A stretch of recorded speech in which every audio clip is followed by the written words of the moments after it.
بسم اللہ الرحمن الرحیم۔ ہمارے یوٹیوب چینل کے تمام ناظرین و سامعین، السلام علیکم ورحمۃ اللہ وبرکاتہ۔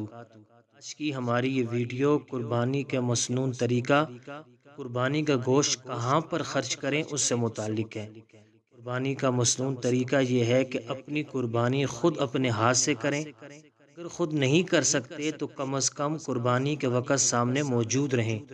جانور کو لٹانے سے قبل چھری تیز کرنا مستحب ہے کہ ذبح کے وقت جانور کو زیادہ تکلیف نہ ہو۔ جانور کو بائیں پہلو پر قبلہ رخ لٹا دیں، یعنی اس کے پیر قبلہ کی طرف کر دیں اور اپنا دایاں پاؤں اس کے شانے پر رکھ کر اس چھری سے جلد ذبح کریں۔ ذبح کے وقت قربانی کی نیت کریں۔ ذبح سے پہلے بسم اللہ اللہ اکبر پڑھیں۔ ذبح کرتے ہوئے یہ آیتیں پڑھنا بھی ثابت ہے۔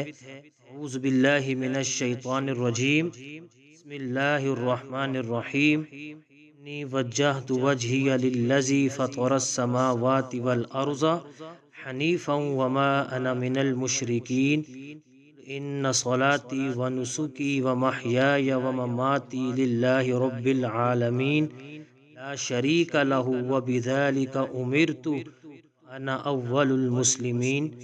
ذبح کے بعد یہ دعا مانگیں، اللہم تقبل منی کما تقبلت من حبیبک محمد صلی اللہ علیہ وسلم ومن خلیلک ابراہیم علیہ السلام۔ اگر بہت سے افراد ایک جانور میں شریک ہیں تو پھر وہ یوں دعا مانگیں گے، اللہم تقبل منا کما تقبلت من حبیبک محمد صلی اللہ علیہ وسلم من خلیلک ابراہیم علیہ السلام۔ قربانی کا گوشت کہاں پر خرچ کریں؟ افضل یہ ہے کہ قربانی کے گوشت کے 3 حصے کیے جائیں۔ حصہ فقراء میں تقسیم کر دیں، دوسرا حصہ اپنے رشتہ داروں اور دوست احباب کو پیش کریں، تیسرا حصہ خود اپنے استعمال میں لائیں۔